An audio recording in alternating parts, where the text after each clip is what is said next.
From the 22 News Plus studio,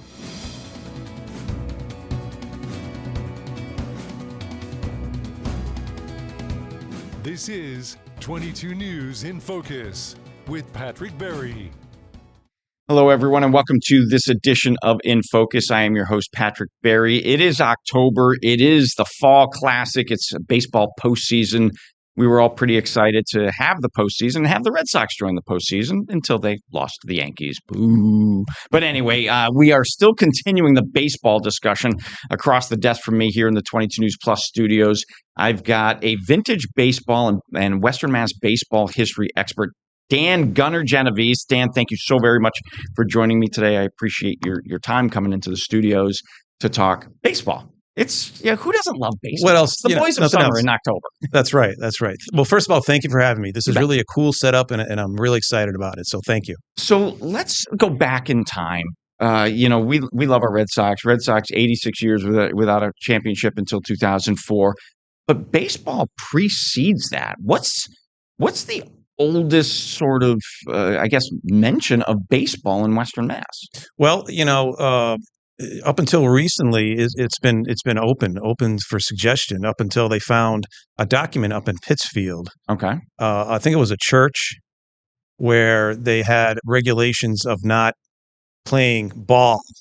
Okay, in this courtyard area, so they were afraid that they were going to break the stained glass. And so as on. Boys will be boys, breaking windows. And they found a document, and I think it was spelled BASS, second word ball. So it's kind of like an instrument. Yes, okay. Exactly. Interesting. So, and that was like in the 1700s, right? I think 1791, roughly. Fantastic. So, yeah. So then from there, that's the 1700s, late, we'll call it roughly 1800. Mm-hmm. How did baseball transpire over the course of the last 225 years? Yeah. That is the $1 million question. The game evolved. No one sat down and created this game. It evolved from many bat and ball games that were around at the time. And it's still evolving today. Sure. There's just news on how modern day 2026 season is going to change next year, incorporating computers. Right. And it's all about making the game more watchable, get more fans to games and so on. And that's how it went throughout history with changing rules and so on. So, but back to the original question, there were other games in this area. There was a game called wicket ball, which is kind of like cricket. Okay. It was an old English game that was brought to America, played in the hill towns, Granville and so on, and in Westfield as well. Up until recently, it was pretty much unknown, but actually... The sport of wicket. Wicket, right. W-I-C-K-E-T? Right. Almost like cricket, but a little bit different. Okay. So over the last 20 years, and I did a lot of research on it, it's come out that wicket ball is another form of baseball. It's a bat and ball game. And the biggest change in the growth of baseball was the Civil War.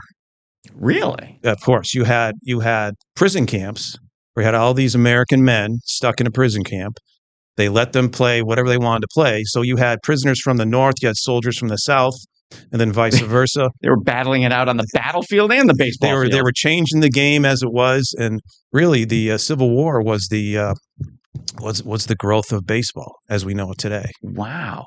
So it really evolved from sort of a hodgepodge of people playing a sport into more of an organized event. Right. And during the Civil War era. And changing it on the fly to make it quicker, faster, and so on. When you say changing it on the fly, modern day, we grew up, in the last 50, 60 years. Modern day baseball doesn't change on the fly. This takes, there's committees, they analyze things to death, and then maybe in a couple of years they implement things. Right. Completely different back then. Every year, it changed drastically. Nowadays, other than, they put a pitch clock in there. That's huge, to make the game go faster. Right. Back in the day, they would constantly change the balls and strikes. They would change the strike zone where you called it, different plays in the field. Because these players were devious. They could figure out the rules and how to get around the rules. So they had to change the rules to eliminate that. Wow. So it evolved. Again, it evolved year after year. And there were big changes throughout the throughout the years, think about the 1870s, 1880s, 1890s, and turn of the century. So, and then in that time, post-Civil War, baseball became an organized event in a lot of different places. Sure. I mean, not just Granville and the hill towns. It's in Pittsfield. It's spread out to a lot of different communities, right? Absolutely. Remember there was no TV back then. Right. There was no internet, so you had to do something in a summer's night. So if you had a town team, and most every town had a town team, that's what you did on a summer afternoon. Interesting. Obviously, there was no lights, so Right. it was the big thing. That's what you did. Yeah. So again, to your point, there were no TVs, no internet, no No. movie theaters. So No, you went and watched live sports. That's what you did. Right. Okay. Right. So what are some of the? Okay, let's focus on Springfield because it's our biggest community here in Western Mass. Mhm. Did Springfield? Because we know Westfield and Pittsfield and Granville. Did Springfield have like a major role just because it was sort of our hub of activity, our hub of population? It was as much as any other community town team. Okay. Absolutely. I believe there was a racetrack it was a bicycle racetrack, and I think they also played baseball there as well. Oh, interesting. I don't have the stats on that, but yeah, Springfield, West Springfield, they all had town teams, and Holyoke was another Right. big melting pot for baseball as well. So Holyoke, and it's interesting. You think of all these communities and the pull of history, and the need for kind of keeping these old stories alive. And you've done great work with the Westfield Wheelmen. right. Thank you. So now we're up on our first commercial break. We'll be right back. We're here with Dan Genovese in the 22 News Plus studios. We're talking about the history of baseball right here in Western Mass. We'll be right back after this. This is 22 News in Focus with Patrick Berry.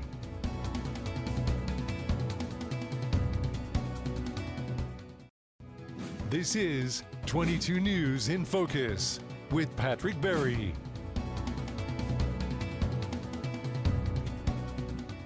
Welcome back, everyone, to this edition of In Focus. We're here in the 22 News Plus studios. I've got Dan Genovese across the desk from me today. We're talking baseball history in the greater Western Mass, Westfield area.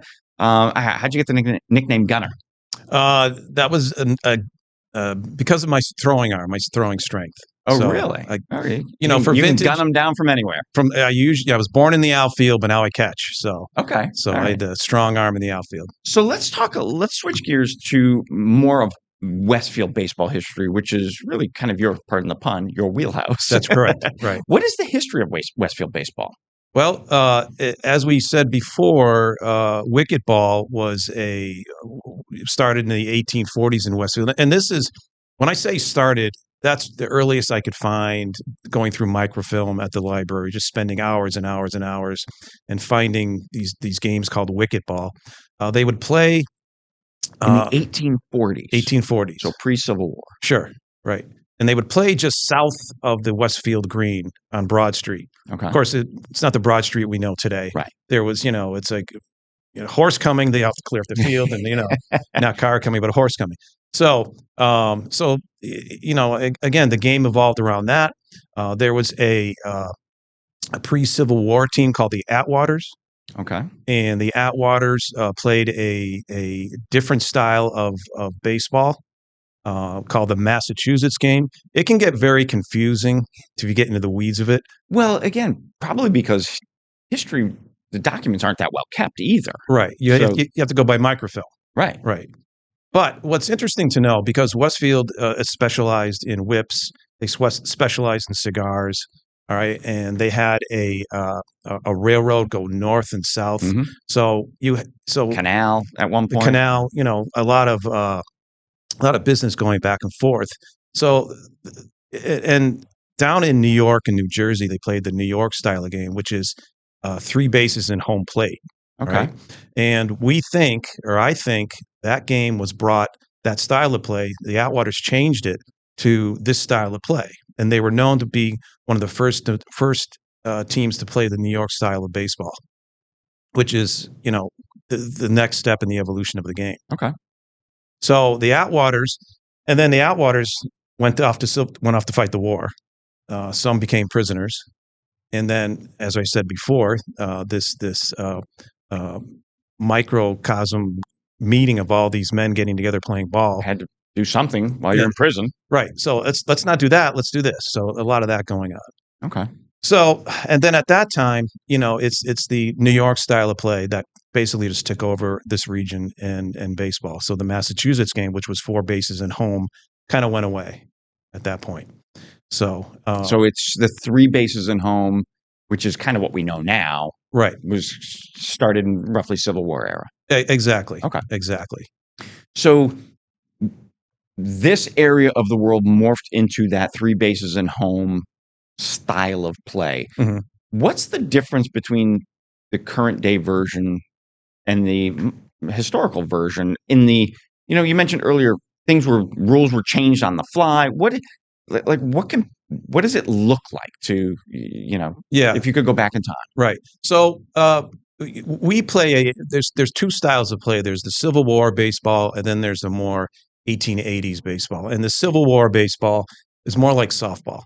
Okay. And early on, it was you're feeding the batter the ball and you're hitting it.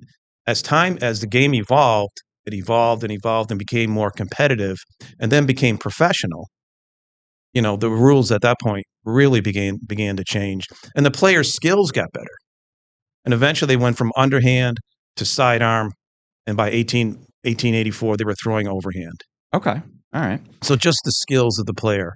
And then I have to imagine, not only the skill of the pitcher, but the skill of the batter too. Sure. That changes dramatically as well. Right. And then, it's also the equipment. Right. Yeah. By the 1886, players started wearing, what we say are like almost like work gloves. Okay. Right. Prior to that, you was barehanded ball. There were no gloves being made. Barehanded baseball. But the ball wasn't like it is today. It wasn't as hard as it is today, is it? There were various manufacturers of balls out there. Okay. 1860s. This is a lemon peel ball. All right. This was the original kind of a baseball called the lemon peel, used in the Civil War game. Eventually turned into the figure 8 ball that we know today. Okay. All right. And let me tell you, you get hit by this, you feel it. Oh, absolutely. So, and I could show you bruises on my body from games this weekend that you probably don't want to see. Oh, that's so funny. So the ball changed, and is that real lemon peel, or is it just that was the name of it? That was the name of it, just because that's how you would cut a lemon. Oh, gotcha. Oh, interesting. Okay. Right. What are some of the other equipment changes that were instituted? Because you said it started out as bare hand, and then more of like a work glove style. Right. But it's still not much bigger than the size of your hand. When did a mitt come into play? Well, that's as the pitchers began to throw harder, throw faster, the game began to become, I hate to say it, became boring, because it was a pitcher catcher game. Right. Because now all of a sudden the catcher's got a catcher's mask. Yep. They're wearing. This is the mask I wear when we're playing the overhand game of baseball. They also have a kind of a thicker glove. This is really about a 1910 glove that I've changed into a vintage catcher's mitt, and there's not much to it. All right, you don't have a big mitt, and as the pitchers began to throw harder, they became better. Like I said, the game became boring. There was less scoring. So what the owners did is said, well, we have to do something because the players are getting better. The fans aren't showing up. The games are 1-0, 2-0. We need more excitement. I mean, where have you heard that before, right? Right, exactly. So by 1893, they moved they moved the pitcher's box back 5 feet to give it more distance for more offense. And it worked. Fans started going to the games. There was more excitement. Rules changed. So again, it's just to nitpick the game, change this, change that, and they did it. And like as we talked about earlier, the same thing happens today. They're constantly tweaking the sport to make it more fan friendly, more interesting. Right. Get fans to the games. Bottom line. And I think most fans, I think there's 2 sides of it. You have a pitcher's duel, like we saw in the Red Sox Yankees game 1. Yep. Great pitcher's duel. Or you want a lot of runs, a lot of excitement. A great pitcher's duel for the first 5 innings is kind of boring. It really is. It is. It is. But then as you start to get to the 6th and the 7th inning, you realize, oh my God, these 2 men are they're pitching a hell of a game. It's like a boxing match. They're feeling each other out, then eventually they start pounding. And somebody flinches. And Yeah. in game one, it was Aaron Boone flinched, and he pulled his starter. Yeah, that was great. But yeah, so they're constantly tweaking the game a little bit. But you play one style of ball. You're not tweaking it as you're playing, are you? Oh no, it's we determine the rule set before the game starts. When we set our schedules, we determine that it's either going to be 1864 or 1886. So within those 22 years, it's a different style ball? Yes. Yeah. 1864 is underhand. Okay. And no gloves. As I said, the lemon peel ball, it's relatively soft, but this particular ball can go pretty far. And then 1886, it's overhand, and you can wear gloves, and a lot of quirky rules for both segments that changed over the years. So let's switch a little bit now to the Westfield Wheelman. So the Westfield Wheelman is a more recent, iteration of old time baseball. Yes. Yeah. So why did you revive it, and what's the reason for the Wheelman name and the look? Okay, so those are great questions. When I was doing my research on my first book, right along 2000, 2001, I spent hours and hours and hours in the Westfield Library on microfilm and just doing research and finding all these this history about the wicket ball and the Atwaters and the town team. The Westfield Wheelmen were a town team because Wheelman is the high wheel bicycles. Oh yeah, and the high wheel bicycles were Columbia made in West, right? But before they were a different name before that. But Pope. Yes, correct. It was Pope. Yeah. So it was kind of a factory team. Okay. Right. And it was 1886, and once I published this book, I began to see this vintage baseball, hearing about it. Okay. And one day was in July of 2004, there was a game on ESPN played up in Pittsfield, Wacona Park between the Pittsfield Elms and the Hartford Senators, vintage teams that I watched and learned. I was like, wow, this is really cool. And it's on ESPN. and it was broadcast in sepia. Okay. So it was like really crazy cool. So after that, I found I went to a game, started asking questions of the players and the organizer, and I said, I can do this. I can create a team. And at that point, I picked the Westfield Wheelman name and revived it, and that was in 2006. All right. We're up on our second commercial break. We're going to continue talking about Westfield Wheelmen and baseball history here in Western Mass. When we come back, we'll be back in a moment. This is 22 News in Focus with Patrick Berry.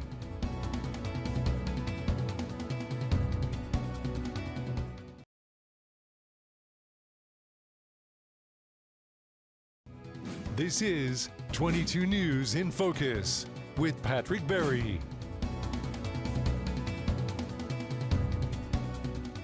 Welcome back, everyone, to today's edition of InFocus. We're here in the 22 News Plus studios. I've got Dan Genovese. He is a local baseball historian out of Westfield. His nickname is Gunner. He's resurrected the Westfield Wheelmen from a long time ago, and that's kind of where we left it before we went to commercial break. So the Wheelmen are based on what year? 1886. Okay, so that was overhand baseball. Overhand baseball, as you said earlier, and at that point there were mitts, or there were work gloves for the fielders. Okay, all right. And when did the mitt you showed me earlier come in? The 1900s? The catcher's mitt evolved over time as well. Okay. They would take a large kind of a work leather glove, and they would often like jam padding in there. Well, some players would put slabs of meat under the glove because tenderize it for dinner. Tenderize for dinner and save your palm. Okay. And it's real because some of these players back in the day would throw what they call cyclone pitches, which is today's fastball pitchers. Okay. And you didn't have one catcher that caught today, tomorrow, the next day. You had two catchers because you got to rest the catchers. They were getting beat up and there was very little protective. We did have a chest protector. You didn't have knee pads. Wow. And you don't think about resting a catcher because in today's game, catchers there, Yeah. game after game after Oh, yeah. game, all 9 innings or then some. They're padded up like a goalie, Exactly. But and the protective cup didn't come in until 1903. So Right. it was a rough sport for the catcher. So now you brought with you a bat. Let's talk a little bit about the batter. Yeah. Show me that bat. All right. So this bat here, all right. Okay. This is a bat I use. If you notice, it's got a ball handle. Go that way just a little bit. There you go. Perfect. All right, it's got a ball handle, a ball knob, and which is interesting because we're just starting to see knobs today in baseball, Major League Baseball. You'll see what they call like a puck knob. This is a ball knob. This is more back in the day. Okay. Right. Just gave it more extra weight down this end and not so top heavy on this end. So if you notice, it's not cupped at all. The modern bats are normally cupped. Yeah. Right. A little bit thicker of a handle. Yeah. Right. And there's some players you like to use real thick handles, and some players can't handle that. So we'll have a vintage bat made. It's more modern feel. How do you make a bat? Do you There's a cottage industry that Really? feeds the vintage teams, whether it be the balls, the bats, and some of the gloves. So how frequently are you playing? So in early October, you went out to upstate New York, Hudson River Valley, played a weekend tournament. Mm-hmm. How frequently are the wheelmen gathering throughout a season to play? Yeah, so we'll do maybe a dozen dates. Starting in late April, go through the end of October. Okay. We like to do tournament events where we can play multiple games on a weekend. Our home field is not in Westfield. Our home field is in Suffield at Hilltop Farm. Okay. And it's beautiful because we create our own diamond. We really don't like to play on a modern diamond. So I'll go out and measure it the day before and create the diamond. And it's on a beautiful farm. And it's a grass field. It's not like we know it today where there are dirt running paths. This is all grass. That's right. No raised pitcher's mound. No. We put up a backstop, so it works, and it's really great, and it really does add to the aura of playing an old style. And are you still playing the same number of people on the field as today? Oh, sure. Okay, so that hasn't really changed. No, 9 players on the field. And we have a core group of players, maybe 8 to 10 players. And then we always have some fill-in players that can help us because it's, a weekend and people need to go away and things like that. Right. So earlier you showed the first book you wrote. You just wrote a third one, right? Third one. Correct. Okay. Do you have it handy? I do. Okay. All right. It's The Old Ball Ground, Volume 3. All right. Okay. And this takes up where I left off on Volume 2, which was about the Second World War. This picks up right about there. So World War II. So you're talking 1945. Right. Okay. Right. And, I wasn't going to do it, but then all of a sudden, I started doing a little bit more research and finding some great, great stories. And in particular, what I call the missing link of baseball history is men's fast pitch softball. When the men came back from war, we're talking the end of World War II or Korea, they didn't have a whole lot of time to play baseball, and there wasn't a lot of room. All the room was being taken up for housing. So you had the GI Bill. So Helping soldiers out. Yeah. Soldiers are building their house. My father built our house. My father-in-law built his house. You had all these great things for these soldiers, for education and so on. So they just didn't have time for that. So they also, and then overseas, they couldn't play baseball because you need acres for that. With softball, it's a small area. So then you had this game called fast pitch softball, which was absolutely huge. It took over baseball for about the 1950s into the early 70s, and then it vanished. Men's fast pitch softball vanished. Interesting. Well, you're going to have to pick up the book to learn more about it. That's right. Dan Genovese, I can't thank you enough for joining me today. Talk a little bit about local baseball history, the Westfield Wheelmen. Thank you for keeping the history of the sport alive. You're doing great work. Thanks, Dan. Excellent. Thank you very much. Thanks for having me. You bet. This is 22 News in Focus with Patrick Berry.